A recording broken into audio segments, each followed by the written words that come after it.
Estás com o dente? Estamos hoje aqui reunidos, né, para essa atividade.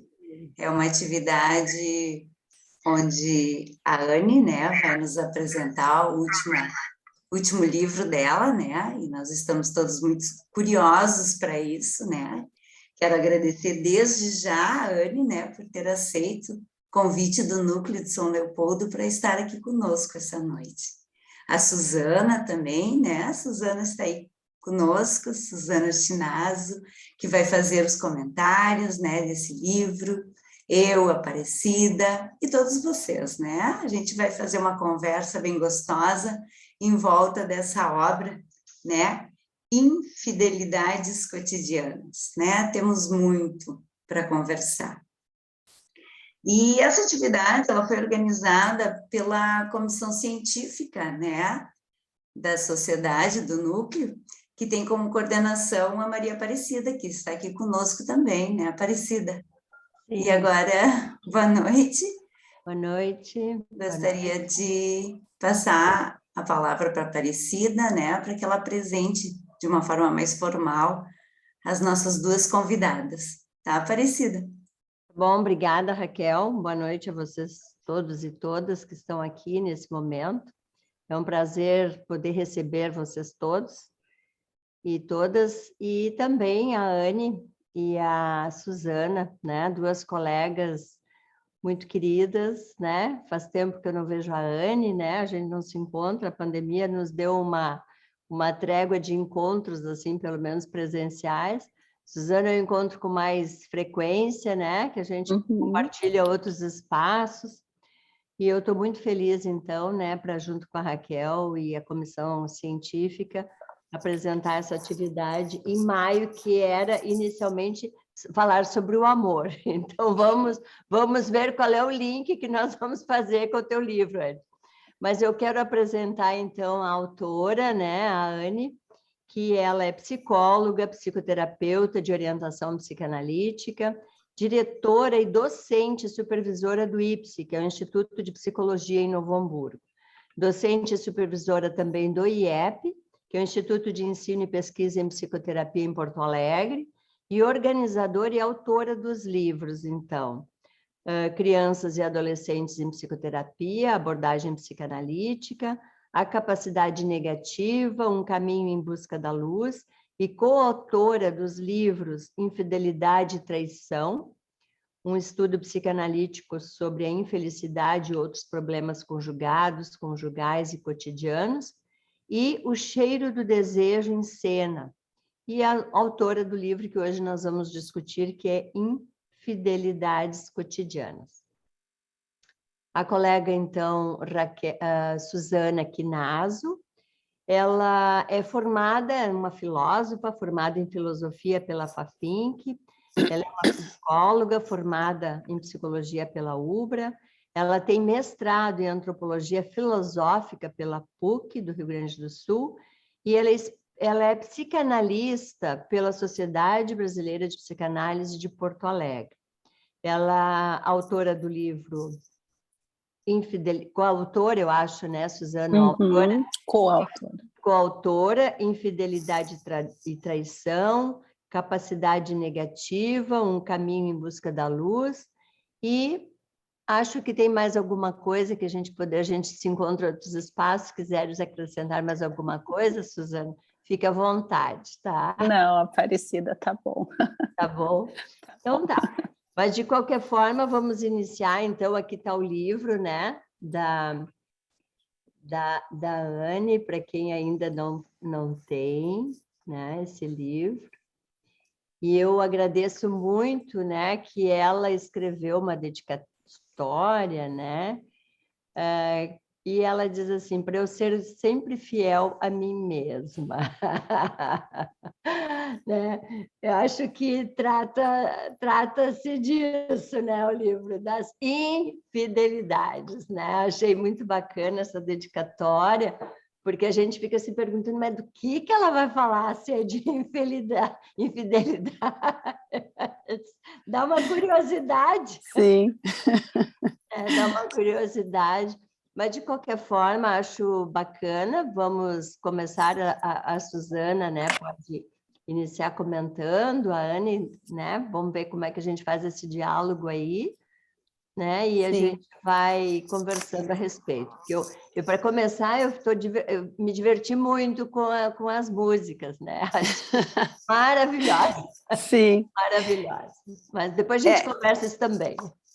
Sim, eu gostaria de começar, assim, agradecendo primeiro, com o convite da Sociedade de Psicologia, da Sociedade de Psicologia de São Leopoldo, que eu sempre tive muito próxima, como a Aparecida disse, né, essa pandemia nos afastou, mas sempre participei bastante dos eventos de vocês, e eu acho que é uma sociedade que pulsa muito, é muito rica, né, eu acho que, né, passeia por várias, né, várias ideias, enfim, eu acho sempre muito legal participar dos eventos de vocês. Então, fiquei muito feliz, né, com o convite da Raquel e teu, Aparecida, né, por poder estar apresentando o meu livro aqui, que ele foi, na verdade, lançado no ano passado, né, mas eu não fiz um lançamento oficial, então, na verdade, as pessoas me convidam e eu vou falar, porque eu acho que ele é um livro muito atual, ele não tem um tempo, né? Então, na medida que as pessoas vão convidando, eu vou podendo fazer a divulgação do livro.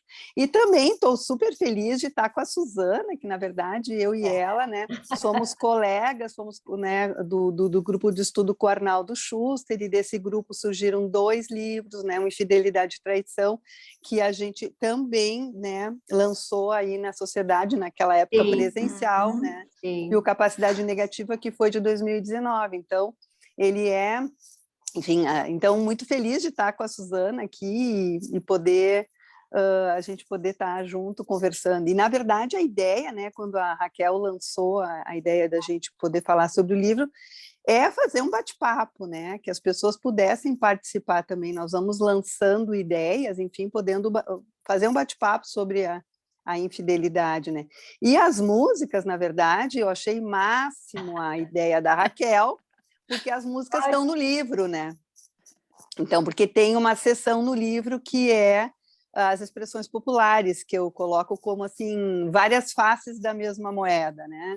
Várias faces da moeda, né? Então, uma delas são as expressões populares, então tem algumas anedotas, e essas músicas então, fazem parte do livro, são músicas que eu gosto muito e que abordam a questão da infidelidade, nesse caso, a infidelidade amorosa, né? Porque o livro em si, eu não sei se a Suzana quer falar alguma coisa, depois eu começo a falar do livro, de repente, não sei se a Suzana quer, né, dar um espaço para a Suzana, depois eu engato. Ótimo. Eu quero agradecer o convite da Raquel e da Aparecida, né, de estar presente aqui, e principalmente ao lado da Anne, né, que é uma colega e uma amiga, assim, ó, juntas há muito tempo, né. O grupo com Arnaldo Schuster nos uniu bastante, e cada linha dos nossos livros foi construída juntos, todos juntos ali, enfim. Então, eu me sinto muito bem com todos aqui, né? E como a Anne traz, a gente vai debater, todos podem participar, perguntar, questionar. É um tema instigante, é um tema que provoca, é um tema atualíssimo, né? E que é para a gente pensar, né? Como diz Bill, né? Ter a capacidade de poder pensar, né? É isso. Eu acho que... Oi? Pode falar. Tá bem, Anne. Segue, então. Eu só ia fazer um comentário, né? Porque depois eu acho que não tem pertinência, eu acho que para essa parte introdutória. A Suzana, né, eu reencontrei, foi exatamente na divulgação do livro aqui em casa. Na tua casa. Aqui em São Leopoldo, quando nós fizemos, então, esse convite a tios, aos autores para virem, que era Fidelidades, como era o nome do livro? Fidelidade e Traição. E Traição, né? Então, a Suzana, uma colega de um tempo, assim, que a gente acabou também se afastando, E aí eu não perdi mais a Suzana de vista, né? Aí eu fiquei com o contato dela, de vez em quando a gente se encontra, né? Então, isso também faz parte, e quando veio a ideia do teu livro, eu pensei na Suzana, eu pensei, bom, vamos juntar as duas novamente para, né, que eu já sei assim que vocês têm uma ideia e já tiveram uma produção anterior, né? Então, acho que isso é uma coisa importante para a gente poder discutir com as pessoas que estão aqui, né? E que podem escutar de vocês esse tema e essa profundidade, né? Mas era isso que eu queria só comentar. Eu queria reforçar, eu acho que na medida que a gente for conversando e as pessoas tiverem algum questionamento ou até algo para acrescentar, eu acho que é importante, porque eu acho que a conversa, ela enriquece, né? Se as pessoas podem participar também, né? Para não ficar só nós aqui conversando, enfim, eu acho que nós não somos, né, donos de nenhuma verdade, daqui a pouco algumas coisas podem surgir e as pessoas vão se posicionando. Eu queria historicizar um pouco, né, como é que surgiu a ideia do livro, né, porque, na verdade, nós lançamos o Infidelidade e Traição em 2015, né, lançamos, até foi na Feira do Livro de 2015, um trabalho que a gente foi fazendo juntas, como a Suzana falou, né, a gente, né, no grupo de estudos, ele tinha um vértice, né, bioniano, né, o Infidelidade e Traição, ele foi todo, né, construído, né, dentro do vértice da teoria do Bion. E logo depois, a gente, enfim, as pessoas foram dando algumas considerações e tal, e o Arnaldo chegou a nos dizer assim, olha, houve a ideia de que se pudesse falar de infidelidade, traição, de uma maneira para o público leigo, né? Então, assim, que se pudesse... porque a teoria, enfim, ela fica daqui a pouco um pouco hermética, e só quem estuda a teoria entende os conceitos, enfim. Então, naquela época, eu me empolguei muito. Me empolguei, e aí eu comecei a ter uma inspiração, assim, e eu comecei, né, a fazer alguns contos, né, alguns contos que eu... Então, e a partir desses contos eu fazia comentários, fui me empolgando. E eu acho que o grupo não ficou na mesma vibe que eu estava, né? E aí eu fui fazendo, mostrei meio que para o grupo e tal, e o grupo não... Eu coloco isso na minha introdução, né? E o grupo acabou não indo, e o livro ficou, e eu fui fazendo... Daí eu acho... Então, fui fazendo isso desde 2016, mais ou menos, né? Que eu fui fazendo contos na medida que alguma situação... O que eu fui fazendo daí? Eu conversava com as pessoas, enfim, conhecidos, enfim, grupos que eu estava, e eu perguntava em que situação, qual foi a pior traição, em que situação se sentiu traído, que foi, né, que foi algo que foi difícil, enfim. E as pessoas começaram a me trazer histórias, mas as histórias necessariamente não tinham a ver com a infidelidade amorosa, né? Não tinham a ver com isso. Então, eu comecei, não, mas então eu vou começar a fazer, e como o nosso outro livro abordava também, né, a infidelidade, a traição em outras situações, mas não tinha aprofundado isso, eu achei que seria interessante eu abordar isso de uma maneira que fosse numa linguagem simples, que tivesse uma compreensão psicanalítica, mas que pudesse alcançar o público leigo. Essa é a ideia, que a psicanálise pudesse conversar com o público leigo e que essas situações pudessem, vamos dizer, as pessoas pudessem se identificar, que são situações universais, que acontecem, né, de várias maneiras, que as pessoas pudessem se identificar e entender todos os vértices que tem numa determinada situação,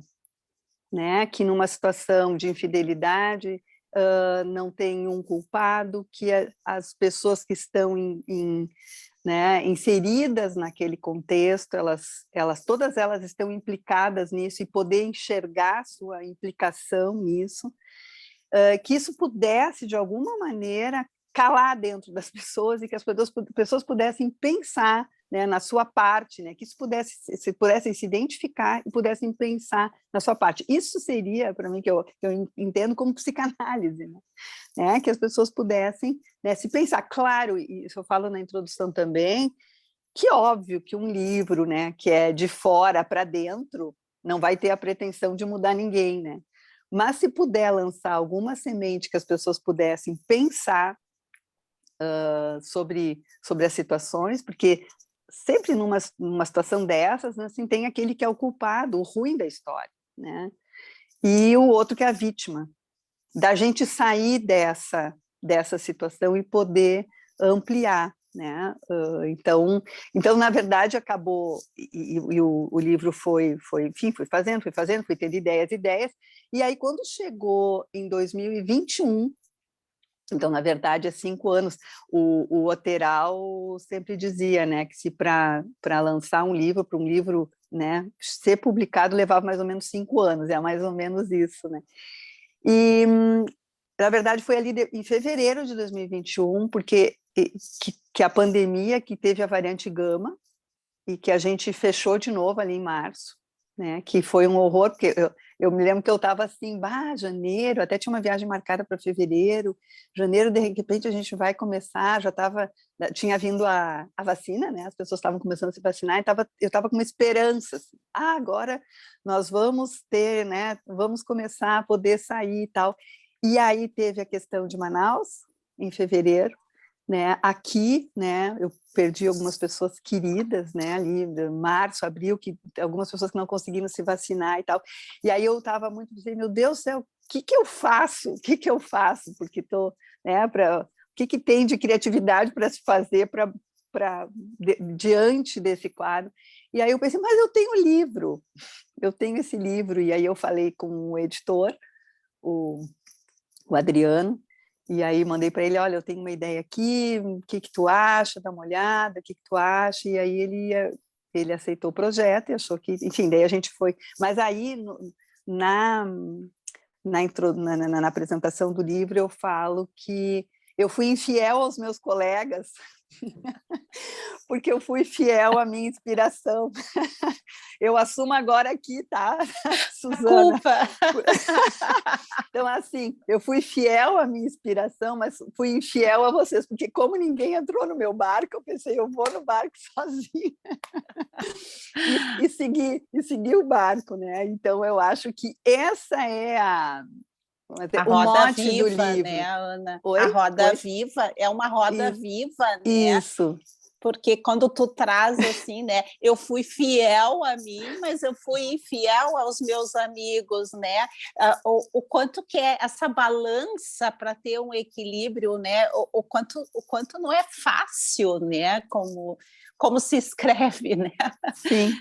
E não tem como, né? Sempre Isso. vai estar, que eu falo também, assim, tu está desvestindo um santo, né? Porque no momento que tu veste um, tu desveste outro. Eu tento usar essa linguagem mais próxima, assim, das pessoas para as pessoas poderem entender, mas é isso, né? No momento que tu é fiel a ti, vai lá, vamos interrompendo, que eu começo, eu vou pegar essa história, porque isso está no livro. Né? Sim, está no livro. Está no livro, que é assim, ó, faço ou não faço, eu fiz, e daí eu não fico bem porque eu fiz, mas eu tinha que fazer. Como que eu não vou fazer? Fiel a mim. E eu não imaginava que isso ia acontecer aqui.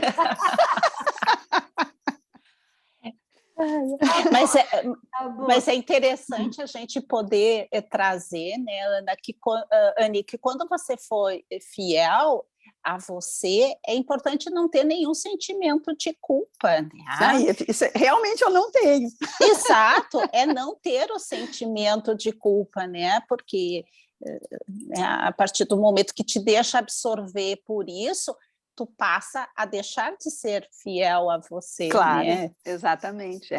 Que eu acho que o que eu entendi é que o grupo não estava no mesmo ritmo que eu, não quis, enfim, né? Então, pensei, bom, sigo o caminho, e eu sou muito assim também, né? Assim, quando eu tenho enfim, uma inspiração, um desejo, eu sou muito de colocar as coisas em prática, né? Eu sou Mas eu acho, de... mas isso é um cotidiano, viu? Isso é um cotidiano. É um cotidiano. Tem várias coisas, porque quando eu pensei que infidelidade que ia ser tratado, porque essa história aí, por exemplo, a história da Cida, né?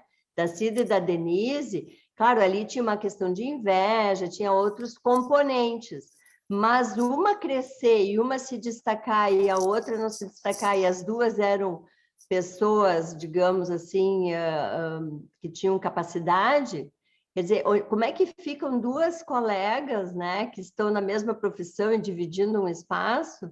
Como é que uma pode se destacar e a outra não? Que componentes, né? Que componentes. Uhum. Claro que ali aparece, então eu vou me independizar e vou crescer, mas esse crescimento na independização vai, digamos assim, não dá para olhar, talvez não dê para olhar para a outra, a outra não cresceu tanto, ou o cliente da outra veio para mim e eu que roubei, né? Uhum. Então, acho Sim. que isso é cotidiano também, É.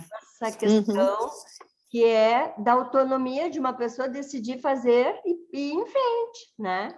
Só que isso também causa uma sensação de que foi infiel, né? O outro pode pensar que está sendo delegado a segundo plano, né? Acho que isso é uma coisa muito interessante, muito interessante. Muito cotidiano, como tu disseste, né? Eu acho que sim, que nem a história que eu achei interessante da instituição.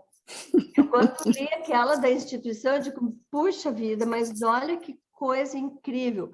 Quem não leu o livro, pega para ler essa parte. Não vamos dar os spoilers, só fazer... Porque nas instituições, digamos, sempre há a boa intenção daquilo que é o começo de uma instituição. Quando começam, depois de uns anos, as diferenças, o sucesso e tal, começa a entrar gente nova e tem com outras ideias. Então, ao invés das ideias serem agregadas, elas ficam tomadas como infiéis à base, né, da ideia principal.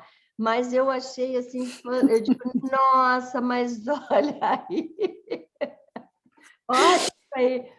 Claro, como tu disseste ali, né, que era uma situação, eu imagino que de uma realidade que tu mudaste. Claro, é uma metáfora, né? Mas cabe bem. Para várias instituições.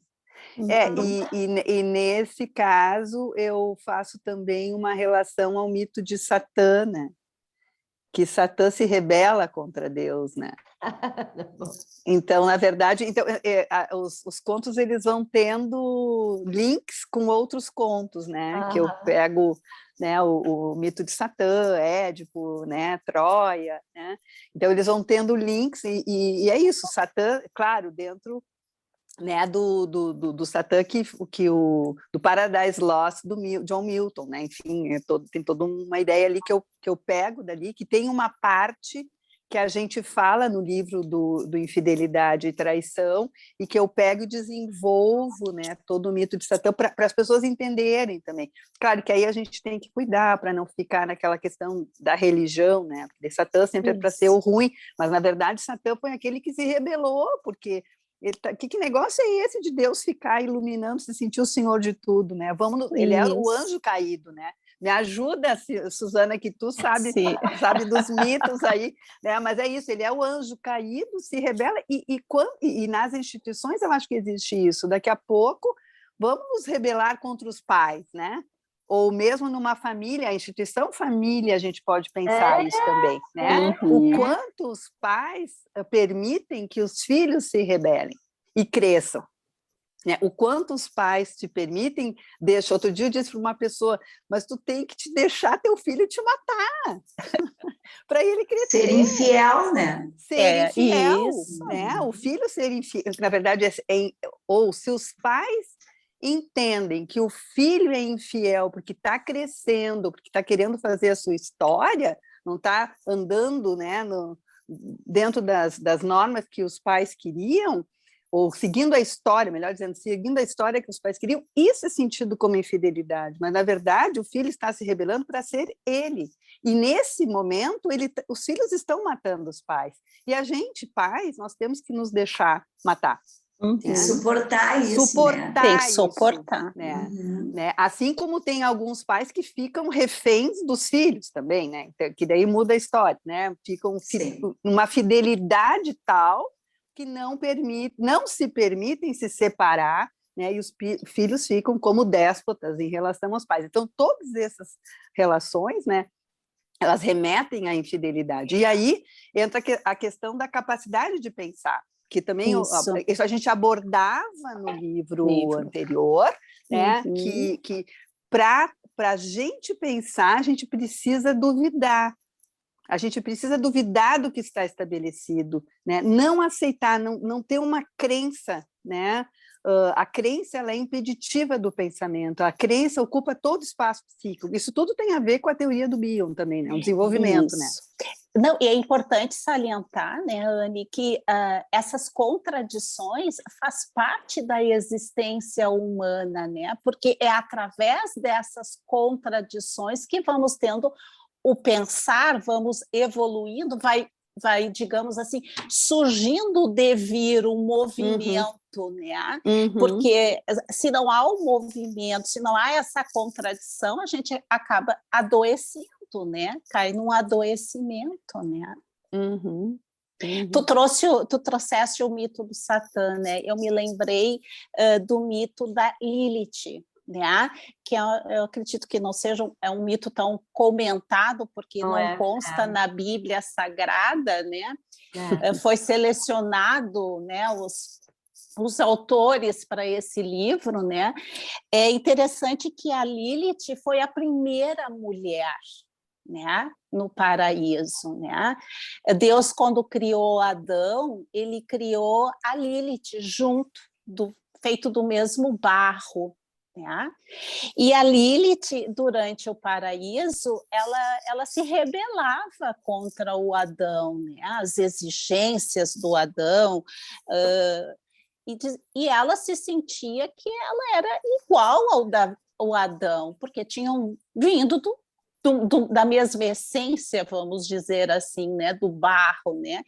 E ela se rebelou e saiu do paraíso, né?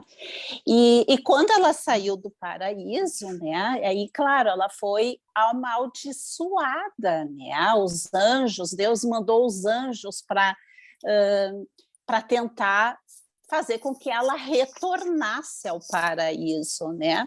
E ela não quis. Então, ela foi vista como um demônio, né? Infiel. Então, infiel, ela foi fiel a ela, né?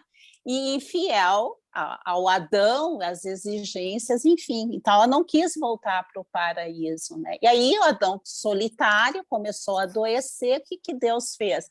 Da costela do Adão, aí surgiu a Eva, né?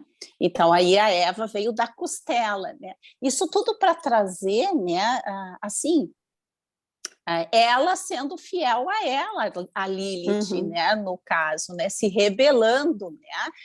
E claro que tem toda uma crença, eu acho que aí a sociedade também fica boicotando muito as pessoas de se posicionarem e de serem fiel a elas, né, Anne? Porque, veja, a Lilith foi vista como demônio, e aí se criou a crença que todas as crianças que nascessem tinham que ter um crucifixo, um colar com o nome de um dos anjos, para ela não amaldiçoar ou matar as crianças, né? Então, dá para fazer um link aí com o teu livro e com o que a gente está falando.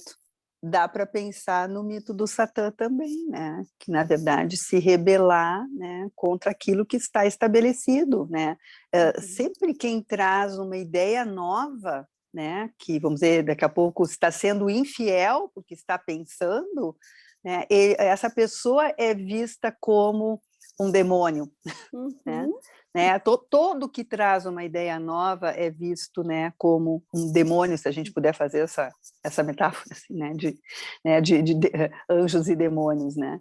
E assim como o quanto eu me lembrei das crianças nas escolas, enfim, né?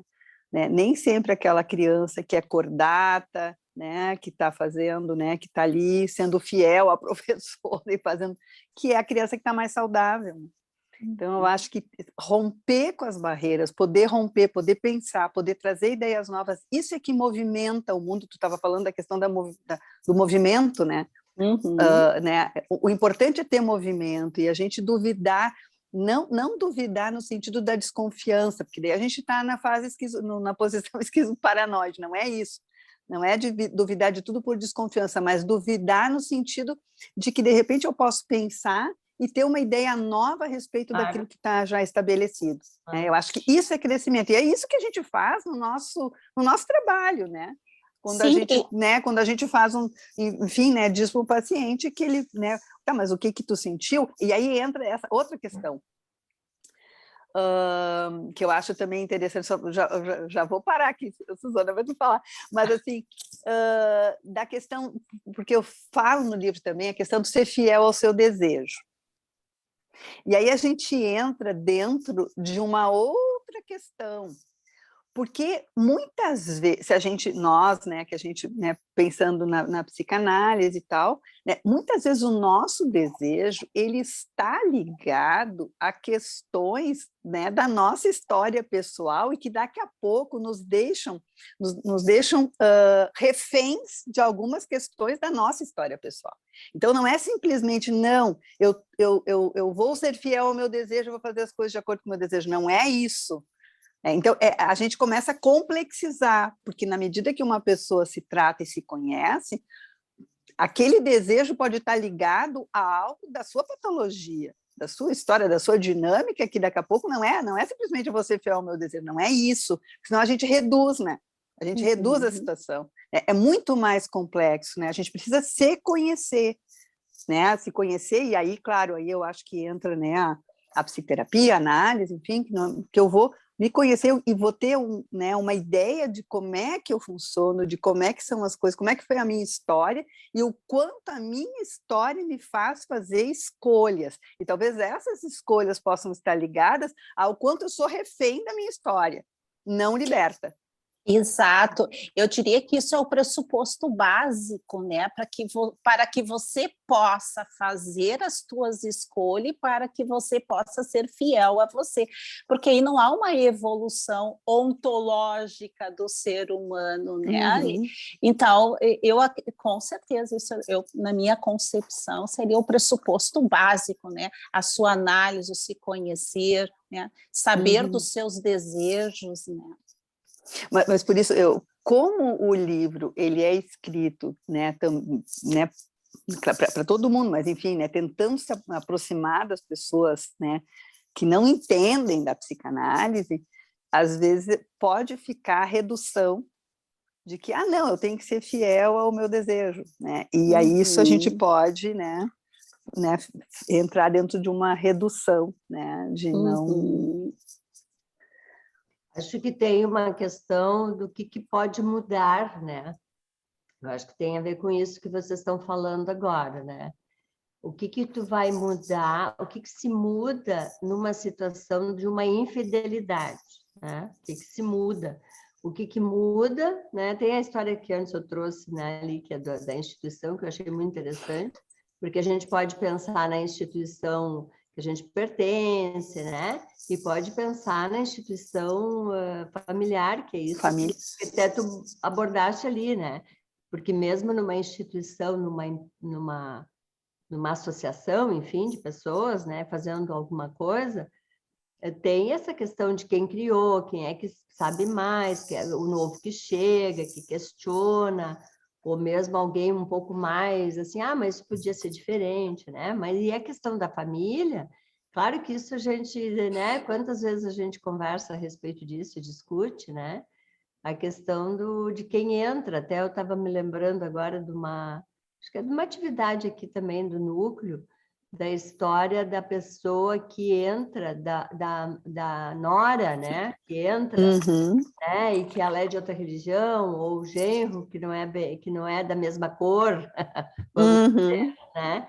E que essas pessoas, então, elas, né? Isso é institucional e isso poderia ser uma infidelidade, né? O que é isso? Mas tem uma questão aqui que tu traz, que de vez em quando aborda ali, que é a questão da ação das mulheres, porque isso que eu queria, que eu falei antes. O que muda na reação à infidelidade? O que muda?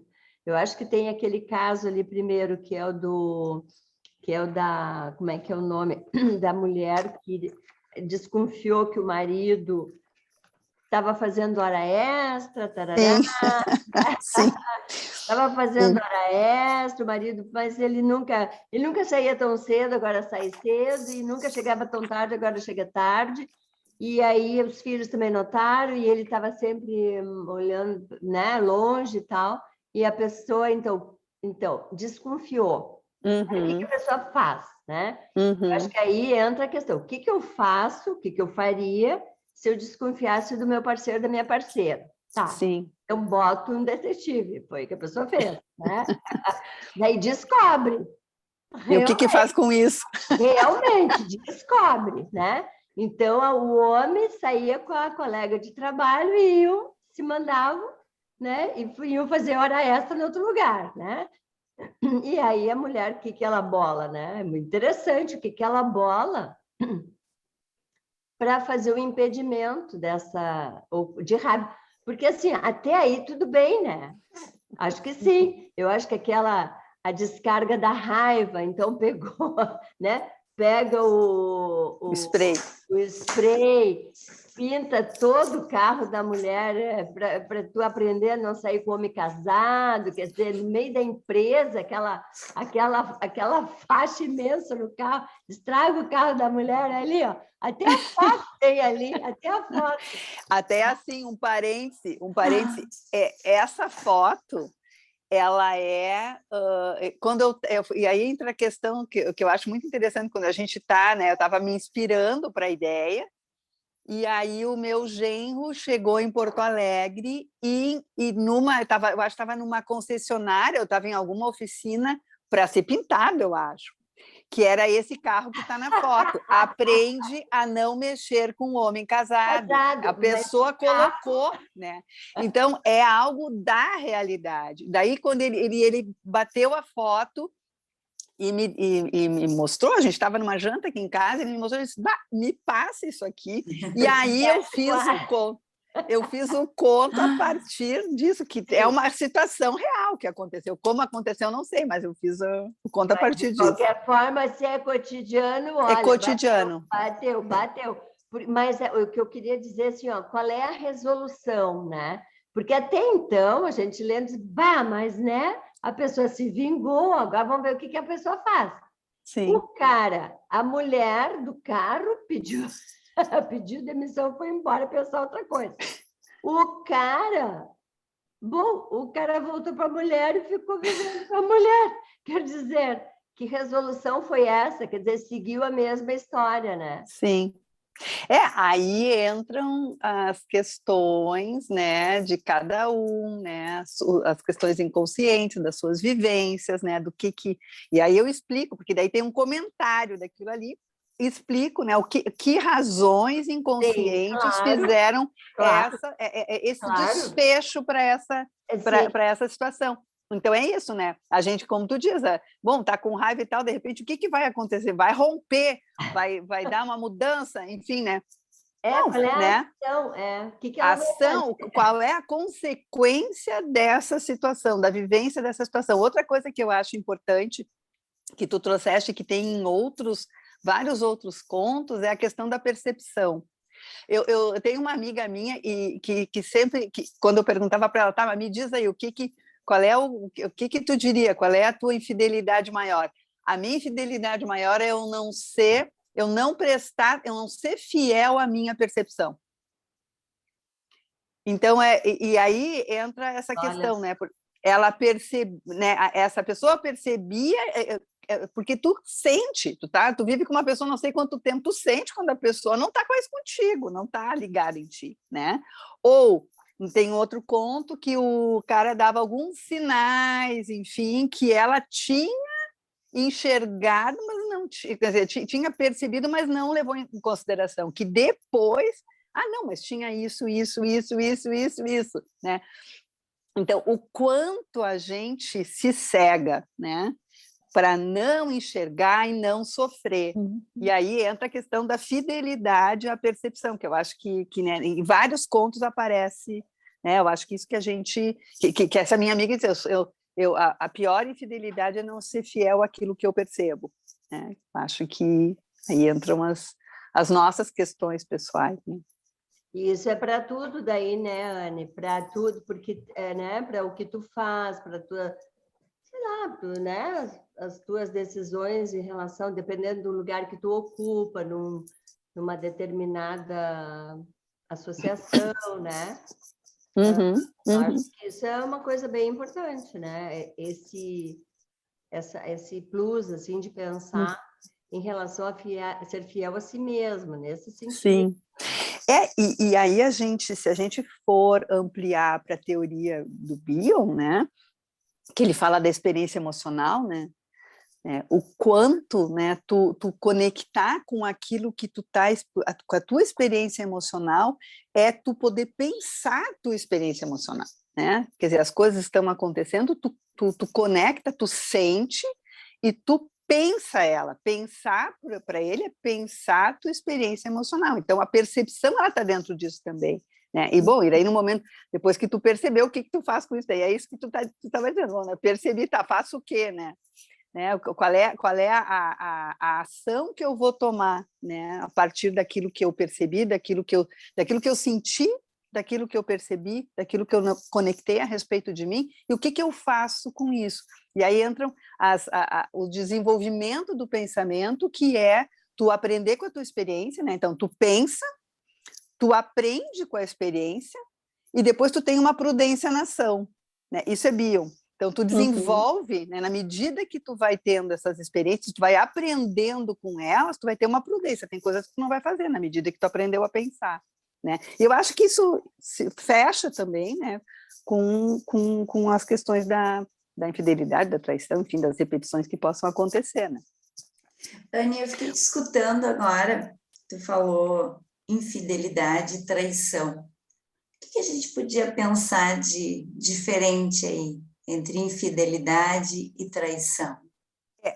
No outro livro, a gente fez uma certa distinção, né, da infidelidade, que a infidelidade seria algo que está ligado às questões que se fala dos símbolos heterônomos, que são símbolos que a gente adquire da cultura, né, e que são símbolos do self, e que, então, como a gente adquire da cultura, então a infidelidade seria algo mais transitório. E que a traição, ela estaria ligada aos símbolos que estão ligados aos objetos internos, né? E que seria algo mais de rompimento, a traição, né? Então, a infidelidade é algo mais transitório e a traição de algo de rompimento, né? A pessoa trai e abandona a família, enfim, né? Então, teria um rompimento que está ligado, né, aos símbolos autônomos, que são dos objetos internos, né? Mas no meu livro eu deixei, no nosso livro lá, a gente fala que infidelidade e traição também poderiam ser sinônimos, e que se entende como sinônimos em alguns momentos. A gente faz uma distinção ali mais na questão teórica, né? Mas no meu livro eu quis deixar como sinônimos, para não dizer que, né, um é pior que o outro, né? Claro. Porque daí também a gente desenvolve no outro livro, e eu também coloco aqui, que na medida que uma pessoa, pensando na questão da experiência emocional, que a pessoa conecta com aquilo que está sentindo, e que consegue pensar pensar os seus sentimentos, que ela vai optar pela não infidelidade. Isto, porque já que se a gente, né, não tem saída, que se a gente pensa a gente é infiel, né, na medida que tu pensa, tu está duvidando, e tu tem que pensar e tu tem que duvidar para poder ter crescimento mental. Então, tu tem que ser infiel. Então, quando tu escolhe conscientemente, pensando num casal, né, como no caso esse que a Aparecida trouxe naquele do não deve mexer como em casado, Sim. No frigir dos ovos, vamos dizer, claro que tem coisas ali da dinâmica do casal, da dinâmica da história deles, enfim, mas vamos pensar, bom, então, dentro dessa relação, eu vou optar, né, conscientemente ficar com essa pessoa, ou dentro desta relação, eu escolho ser não infiel, mesmo que eu tenha desejo por outro. Porque aí entra a questão do desejo, porque não, vou ser fiel ao meu desejo, tá, então eu vou trair, né? Não, mas não é essa a questão.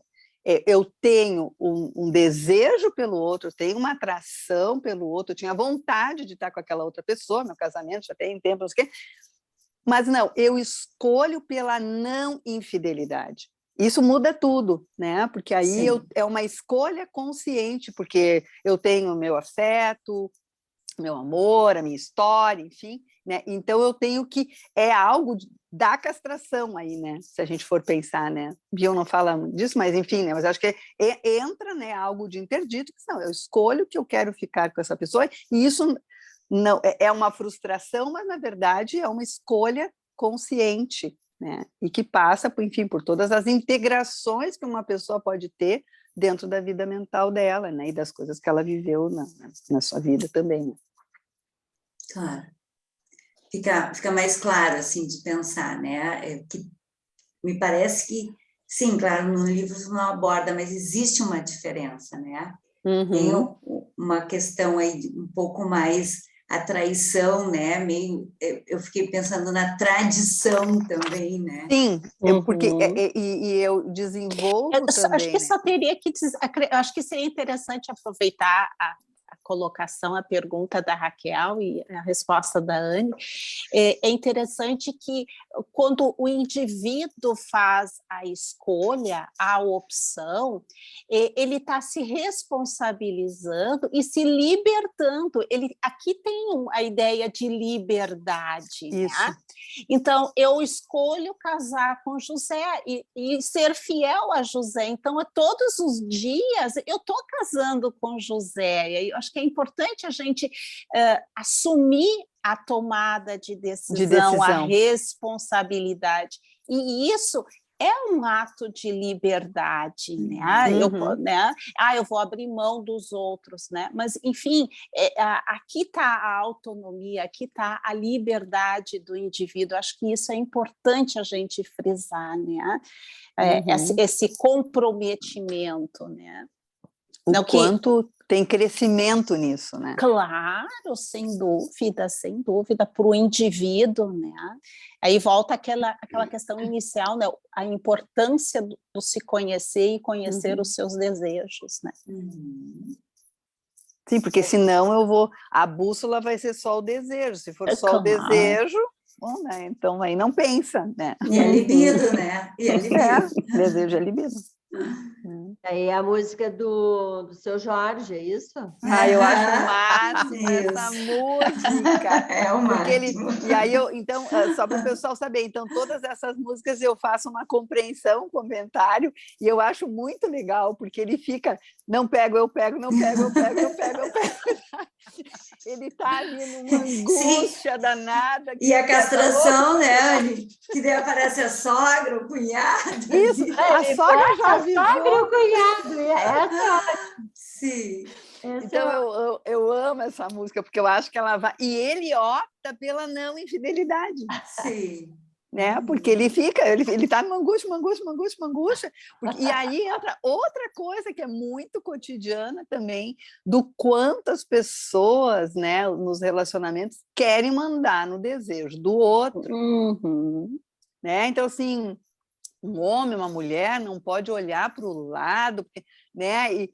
Enfim, né? Como tu vai mandar? E aí entra assim, o desejo, né? A libido é livre, a libido é poligâmica, como a gente falava no nosso livro, né? Suzana, a libido é poligâmica. Não tem como tu trancar isso. Agora, o que tu vai fazer? Qual é o ato que tu vai fazer? Aí é outro departamento. Né? Daí entra a questão, né, de tu poder te conhecer, e aí entrar na não infidelidade, enfim, né, de poder escolher, né, como liberdade, né? Com liberdade, poder escolher com liberdade, né? Ou ficar livre, né? No momento que tu faz a escolha, né? Mas eu acho o máximo essa música, porque é ali uma coisa, ele fica, como, né? E ele, né, na verdade, pelo que eu entendo, né, eu acho que ele opta pela não infidelidade, está todo mundo ali. É uma frasezinha. Também com aquela sogra e com aquele cunhado, não tinha como. É uma frasezinha só, né? É uma frase. Como é que é? Mas nunca rolou. Mas é a única frase. Mas eu minto. Mas ele mente que ele não está desejando. Sim, Ele mente que ele não está desejando, ele não mente que rolou, não é que nunca rolou. Eu acho muito bonito, eu acho o máximo, porque essa é o conflito. Né, ele mentiu tá... que ele não estava nem aí. Ele mentiu. Isso, que ele não estava nem aí. Menti, quer dizer, ele estava ali. Ele está super afim, que tem tá ali, super ali. É o demônio ali, né? E depois tem os outros também, né? Que o do Frejá eu acho muito legal também, porque é o cara que está querendo a chave da porta da frente, não quer mais ter o caso. É maravilhoso isso, é maravilhoso. Além disso, a música é legal, eu acho, né? Isso aí é uma música, eu acho que é de 2006, se não me engano, esse CD. 2005 ou 2006. Então, é ótimo, porque ele não cansou é 2004, de não... 2004. Então, é por ali, mas é super atual também, é uma bonita, coisa né? muito bonita, né? Porque ele fazia as coisas, né? A ideia de tanto mistério, prazer. Aí ele disse, agora eu quero a chave da frente, para de entrar pelos fundos, né? Chega dessa coisa de ficar, eu quero ficar contigo, exatamente. Quero ficar contigo, né? Fez a opção, né? E o Lupicínio é o terceiro excluído, né? Que é uma dor, meu senhor, de encontrar o seu amor nos braços de um outro. É uma gracinha o Lupicínio. E ele dizendo, né, que tem a ver com a história que ele viveu, né? Então, acho que é muito legal. E a Marília Mendonça que diz, né? Pega para ti. Sim. Vai. Pô, agora tu vai ver como é que é. Mas outro dia eu assisti até era um TikTok, eu acho, daí que a guria dizia assim, o meu ex está com outra, e a mulher ria, eu conto ou vocês contam? Muito engraçado. Mais ou menos que nem a Marília Mendonça, né? Mas, enfim, eu não sei se o pessoal não quer participar, hein? Nós estamos aqui... O papo tá bom, mas eu acho que, sei lá, que ninguém quer fazer. O papo tá bem gostoso. Vamos lá, Sérgio. Oi. Olá. Boa noite para todas aí, para todas as colegas, pelo tema instigante. E muito não, difícil. Tá sem vídeo só. O Sérgio ali, agora que eu estou vendo que é o Sérgio Belmonte. Oi, querido. Eu estou aqui vendo vocês falarem. Sem som. Agora está com... acho que abriu o microfone agora, peraí. Ou saiu? Pode falar. Agora sim. Fechou o microfone, Sérgio. Tem que abrir. Vídeo, como é que a gente faz para... Pois não está aparecendo o teu vídeo, eu não sei como é que tu tá, onde é que tu tá. Dá uma clicada na tela e aí, de repente, aparece bem embaixo. À esquerda, ali embaixo, tem uma... É que como eu estou no iPad, o meu é lá em cima, a câmerazinha. Enfim, eu tô também no iPad. Agora abriu, Sérgio, agora eu acho que abriu. Não abriu, não. Eu não... Estou falando aí? Está falando, sim, nós estamos te escutando. Nós estamos falando de infidelidade, de verdade, né? São muitas narrativas, e eu queria compartilhar uma ideia que eu tive acesso essa semana, uma autora chamada Ursula Le Guin, que era uma escritora de ficção científica, mais importante escritora que morreu, americana, considerada a principal autora de ficção científica. E a gente poderia dizer que pensar o futuro, pensar em devir, constitui uma forma de infidelidade à verdade corrente, às verdades atuais, né? O futuro ainda não aconteceu. Então, ela faz uma definição que eu acho que talvez ajude a gente a juntar esses pedaços tão importantes que vocês estão falando. E diz assim: eu falo sobre deuses, mas sou ateia. Mas eu sou uma artista e, então, também, desse modo, uma mentirosa. Desconfie de todo aquele que diz que eu estou falando a verdade. A única verdade que eu posso compreender ou expressar é logicamente definida uma mentira, psicologicamente definida um símbolo, esteticamente definido uma metáfora. Então, eu acho que esse tema realmente é muito desafiador, e já dou os parabéns antecipadamente pela profundidade do tema que nós estamos tratando. Mas eu fiquei pensando, Anny, que quando você falou que a gente faz escolhas baseadas na narrativa, que a análise é uma forma de enriquecer a nossa narrativa pessoal daquilo que não está registrado. Não sei se você talvez ainda não recebeu meu livro, que está com a intenção de tratar exatamente do pedaço da nossa história, da nossa narrativa, que não foi registrado, que não está figurado, que não está na esfera do trauma, então. Por quê? Sim, que está mais além. Está mais aquém, né? Está antes. Mais aquém, exato. Mais aquém, Está antes da possibilidade do que o Sara Botelha e o marido dela falam da falta de figurabilidade. E como que a gente vai lidar com aquilo que não é figurado nos nossos pacientes, na nossa vida? E eu restringo isso, no seu início, ao que acontece no útero, quando as estruturas de pensamento, de memória e de registro ainda não estão criadas, e nós estamos já sendo atingidos por infidelidades outras que estão se passando com aquela que nos guarda no útero, que está sendo autora da nossa criação. Então, o que a gente tem de conhecimento neurocientífico hoje é que essas experiências atingem o órgão que filogeneticamente foi feito para isso, e que é movido pelo medo da mudança, né? Medo de qualquer coisa, medo da agressão, medo da violência, e que é atingido antes das outras estruturas estarem formadas. E do primeiro ano de vida e aquelas experiências do primeiro ano e meio de vida que fazem parte da nossa estrutura humana, mas não estão à nossa disposição. Então, eu estava pensando, quando eu fui falar do livro, eu falei da minha primeira experiência, 5 dias de desespero por ter nascido com a mãe, muito jovem e grande, mais de 5 quilos, e que ela me amamentava e eu chorava o dia inteiro. Chorava. 5 dias. Até que meu pai chegou e falou: olha, vou procurar uma mãe de leite para esse menino.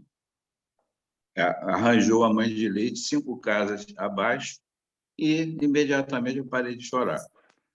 Aí, depois eu tive acesso, passados 36 anos, a minha mãe de leite veio aqui em casa e estava sentada ao lado da mulher que era minha esposa na época.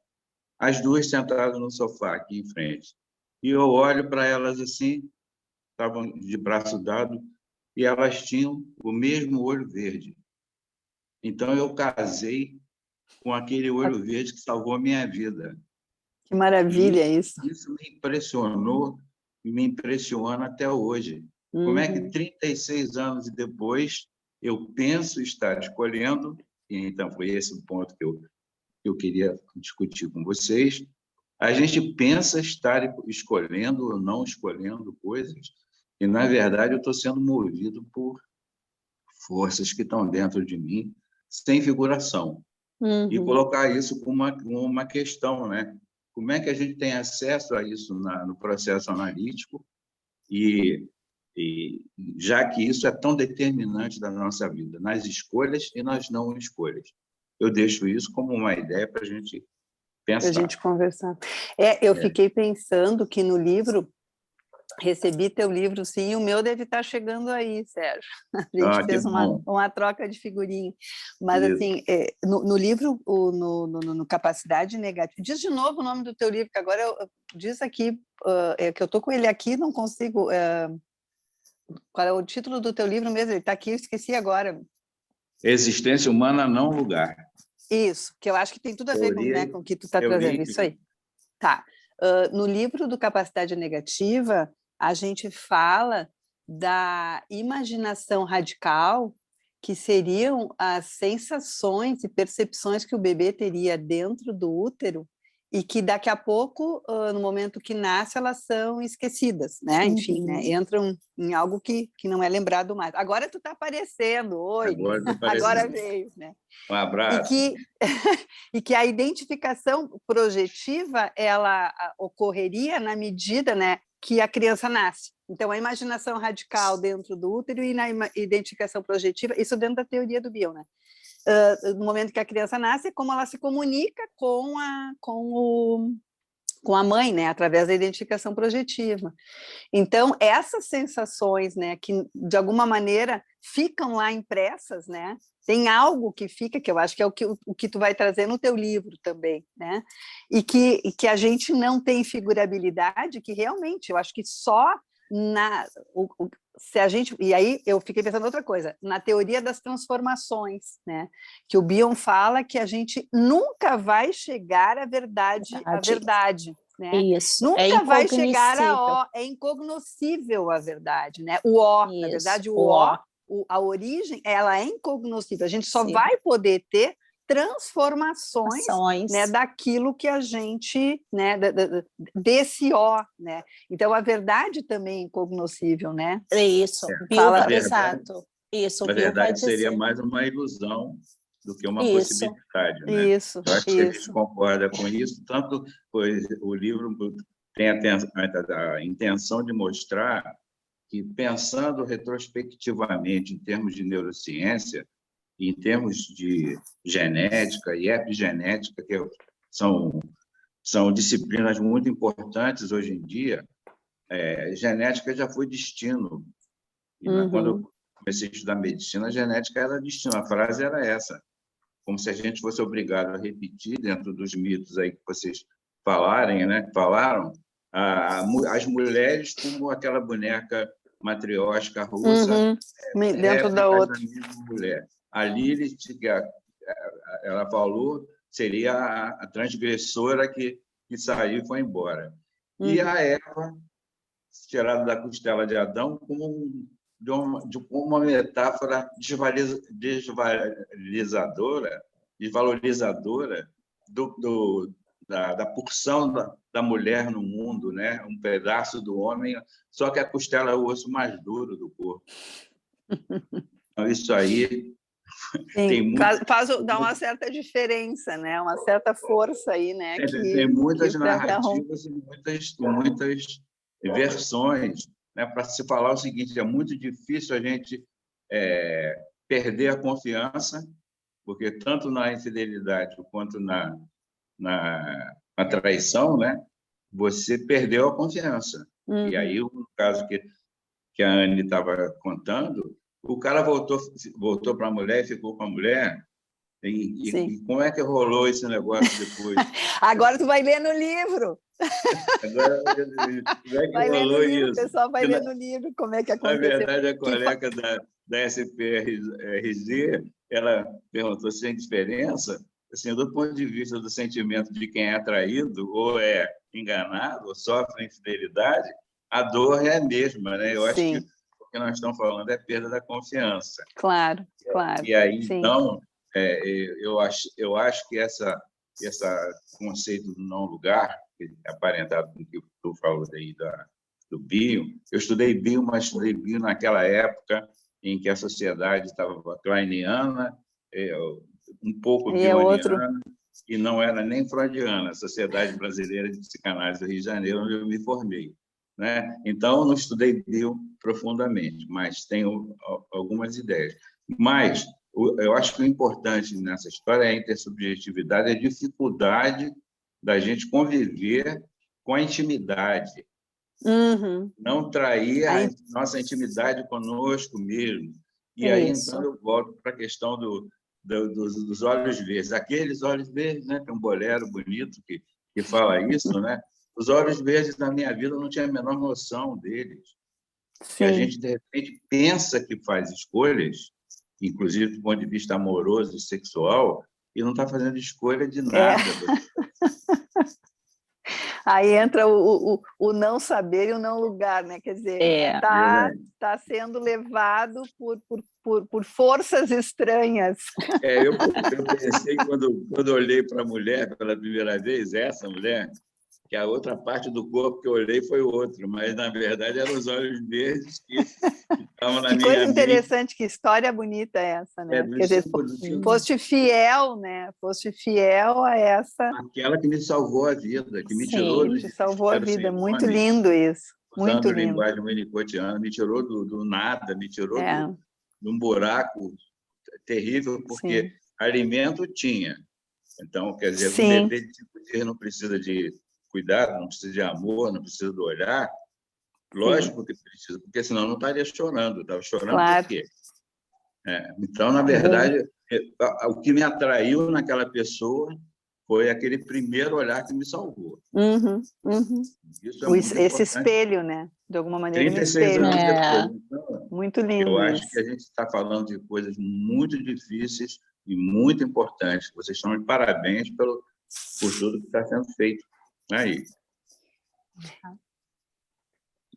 Obrigada. E eu acho que assim a ideia, né, como eu falei antes, né, que o livro pudesse chegar nas pessoas, né, assim, chegar em mais pessoas, né, não só as pessoas da nossa área, né?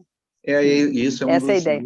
Esse é um dos problemas da nossa verdade científica, né? Inclusive, eu também questiono isso nesse tema aí, que é o seguinte: se a gente se abrir para a diferença, para a gente pensar que psicologia, psicanálise existem junto com o cérebro, ou tem que ter um cérebro funcionando, e é muito fácil ver isso, né? Só ver o grupo que eu estava coordenando aqui na Universidade Federal Fluminense, que trata das crianças lesadas pelo vírus do Zika, o microencefálico, né? Então, o cérebro é atingido por 1000 coisas. A tentativa é mostrar, olha só, no nosso campo dos sentimentos e emoções. E emoções lesam sistemas orgânicos também. Sai para tudo quanto é lado na vida. Então, essa questão de fidelidade e de infidelidade realmente é um tema muito importante, muito mais hoje em dia, em que a gente tem a questão das falsas verdades, né? Sim, exato. Exatamente. É o livro que eu não li ainda, mas deve, com certeza, abalar, porque os alicerces da verdade foram abalados com falsas notícias que circulam pelo mundo na questão de instantes, como a morte de 19 crianças nos Estados Unidos, que, de repente, a gente sabia aqui, através desses aplicativos instantâneos, né? Antes de aparecer até na televisão. É muito rápido, né? Muito rápido. Como se espalha, né? A notícia hoje em dia, né? Quer dizer, a falsa notícia. Então, qual é a verdade? Notícia. Exato. Eu te vi falando da angústia da Covid, né? Eu fiquei 2 anos com uma quarentena de 80%, vamos dizer assim. Eu tenho uma laranja aqui em casa que pode ir na farmácia, no supermercado, no meu lugar. Tenho uma companheira que faz assim, tem menos risco do que eu, e eu fiquei 2 anos sem tomar vacina nenhuma. Uhum. Para falar a verdade, só tomei as vacinas da Covid por querer viajar. E Sim. tomei as vacinas, não tive nada. Mas, na verdade, quantos mitos estarão rodando a respeito estão rodando pelo mundo a respeito da vacina?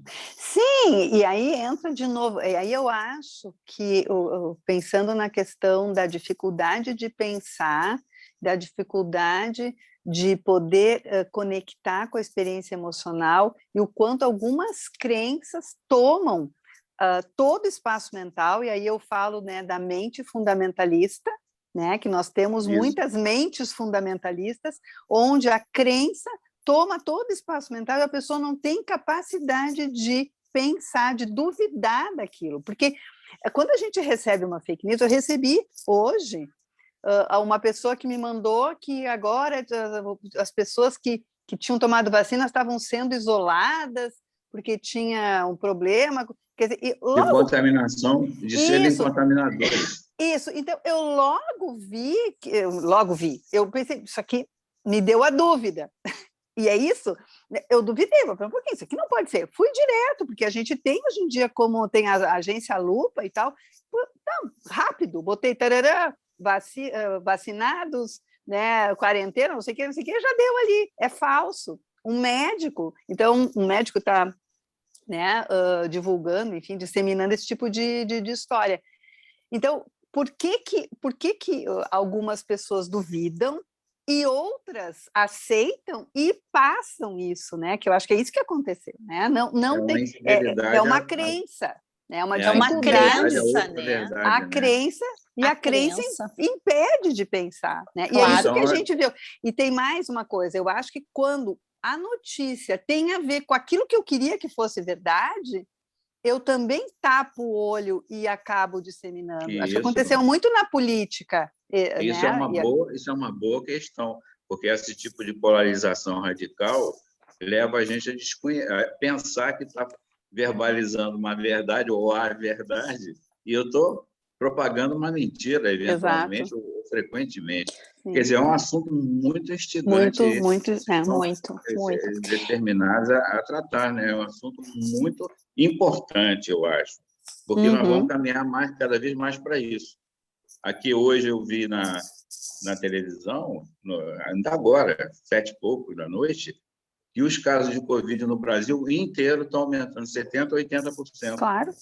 E a gente sabe, a gente está vendo, né? A gente está vendo. Qual a explicação científica para isso? Se a vacina ela é para prevenir, não é, a infecção pelo vírus, a infestação pelo vírus, o que estaria provocando isso? Qual é a verdadeira notícia, né?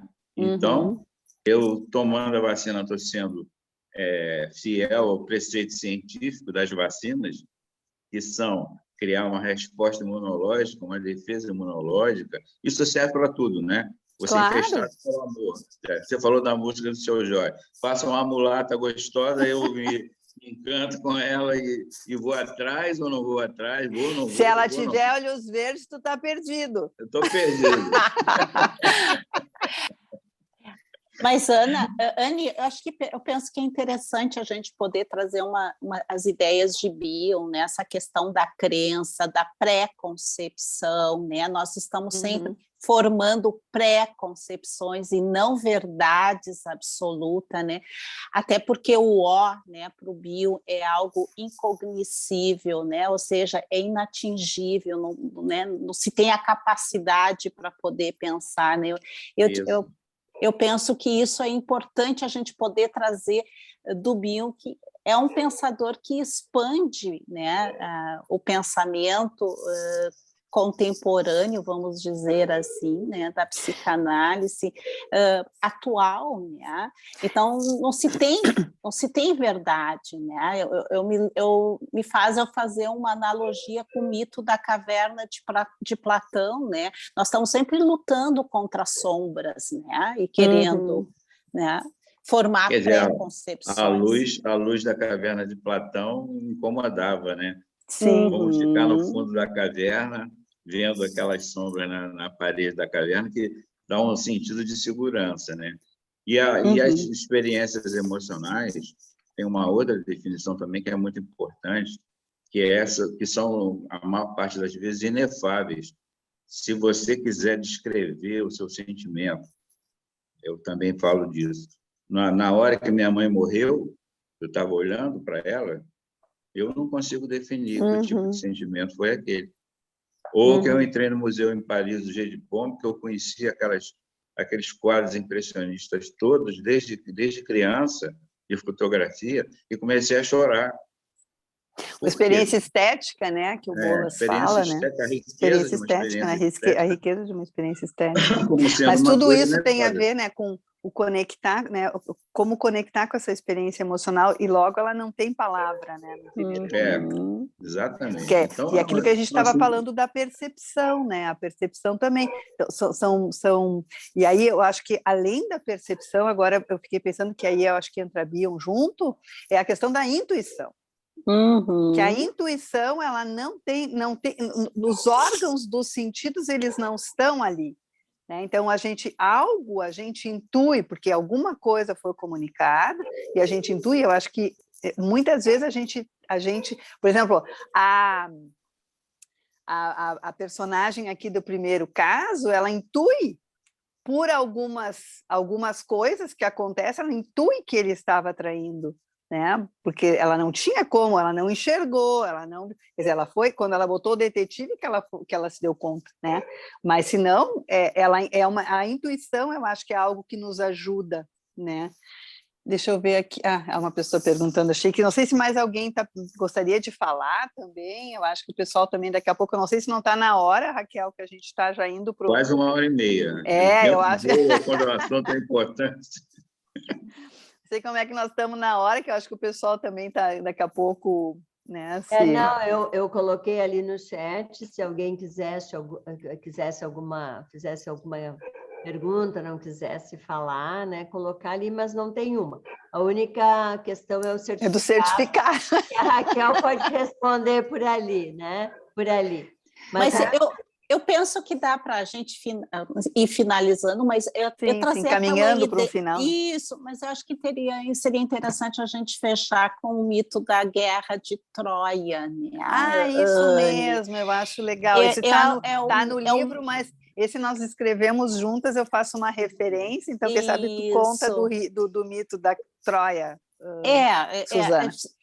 É uma pergunta. Conta uma historinha. É uma pergunta que fica aí, né, no ar, né? Existiu ou não existiu, né? Foi escrito por Homero, né? Então, quem foi Homero? Enfim. Mas a Guerra de Troia, né, ela é retratada, né, como 10 anos de guerra, né?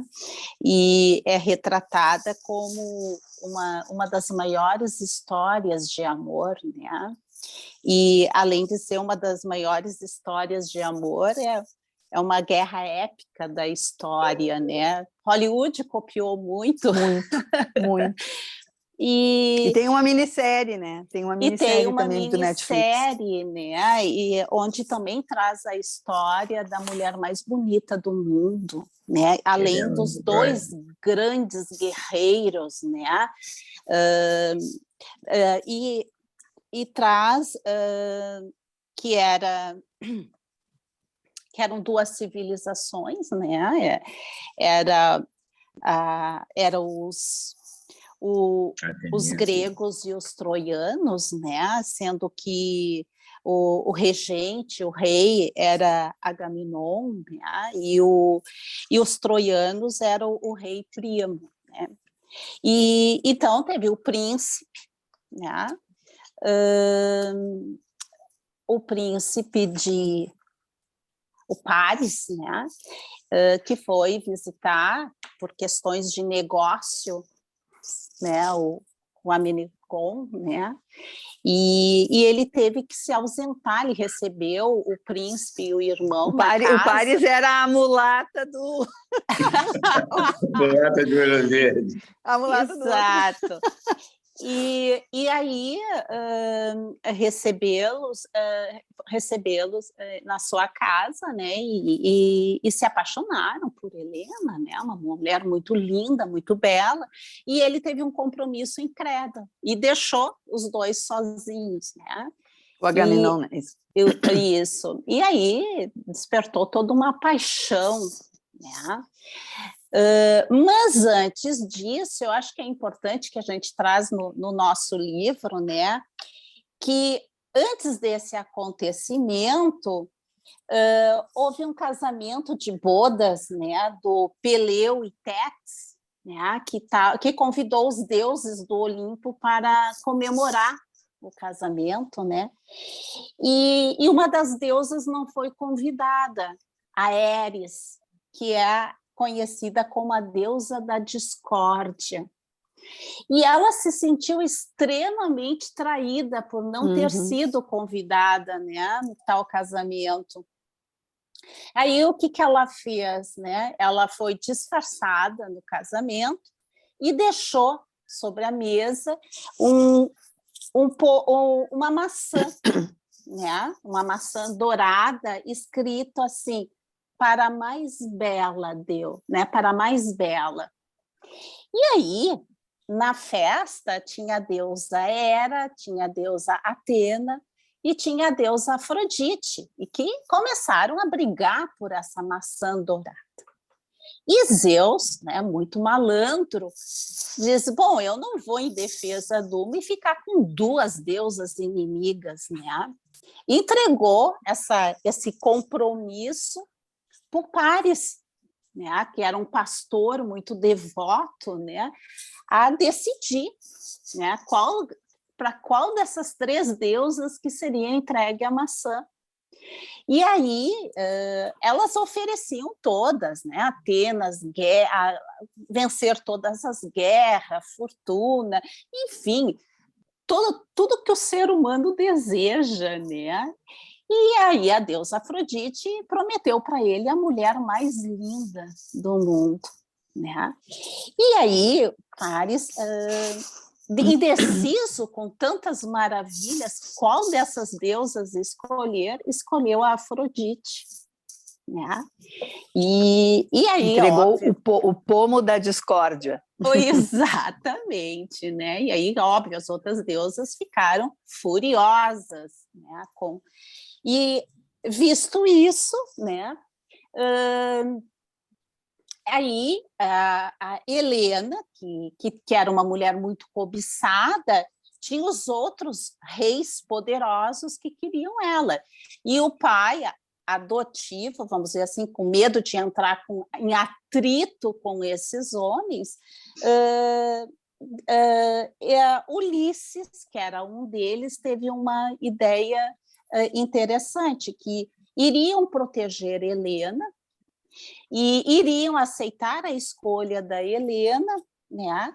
E aqui entra uma coisa que é o socialismo, né? E mesmo tendo raiva, mesmo, né, não sendo escolhido, prometeram proteger a Helena, né? E aí, quando a Helena se apaixona pelo Paris, né, ela foge, né? Ela, que é a maior traição, né? Além de ter deixado a sua filha, né? Eu acho que ali tem a questão, né, das deusas, né, enfim, né, dessa briga, né, pela coisa da inveja, que eu acho que aparece, isso é outra coisa que aparece muito nos contos também, a questão desse fator, a inveja, o quanto ela interfere, né, nas decisões, né, enfim, naquilo que eu vou seguir. E a traição da Helena e do Paris em relação a Agamenon, a traição em relação à filha que ela abandona e a traição em relação ao povo, né? Em relação ao povo, porque ela abandona, né, o povo também, né? Então acho que tem várias traições nessa e tem o Aquiles, enfim, tem várias coisas. Essa infidelidade. Ani. Oi. e a traição às outras frutas, porque a maçã é sempre a fruta escolhida para promover discórdia. Coitada da maçã, né? É verdade, é o pomo da discórdia, a maçã da discórdia, exatamente.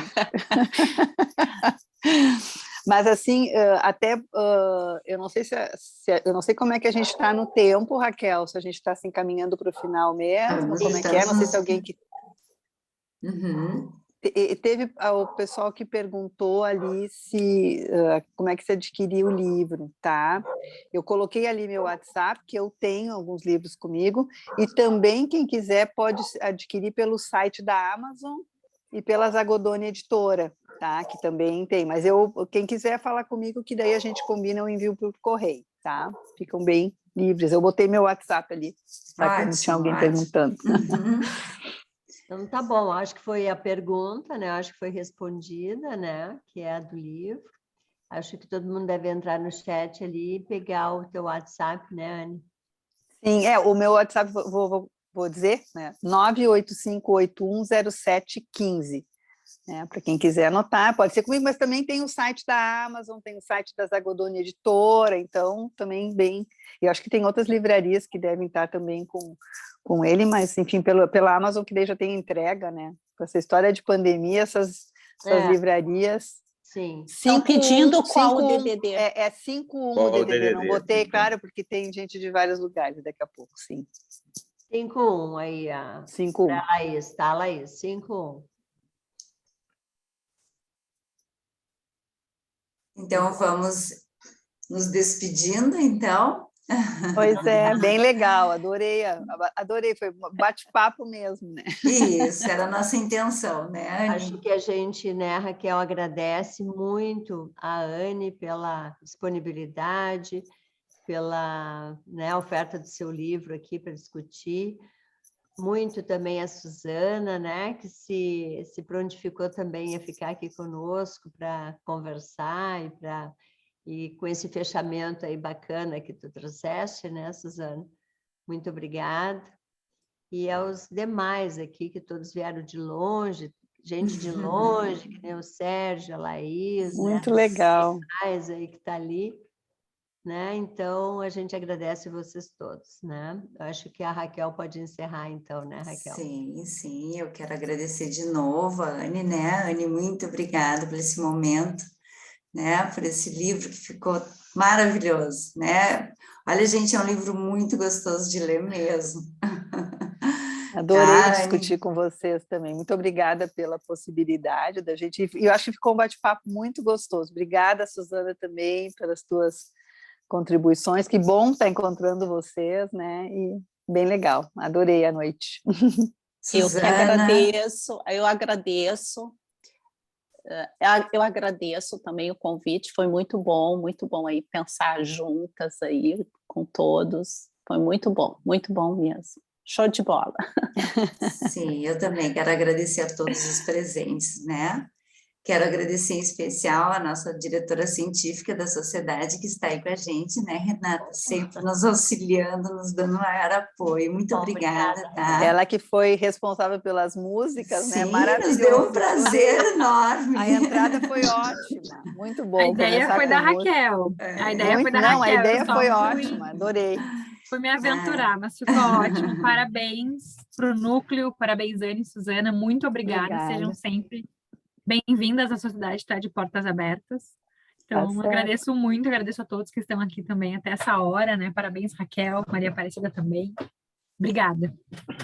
Obrigada, gente, né? Para a gente poder também, fiquei pensando, né, Anne, é tão bom a gente, como sociedade de psicologia, está circulando pelo Bion também, né? Sim. Uma teoria tão importante também para nós pensarmos, né? Então, gente, muito obrigada, uma boa noite, né? Bom descanso para todos. Bom descanso a todos. Uma boa noite.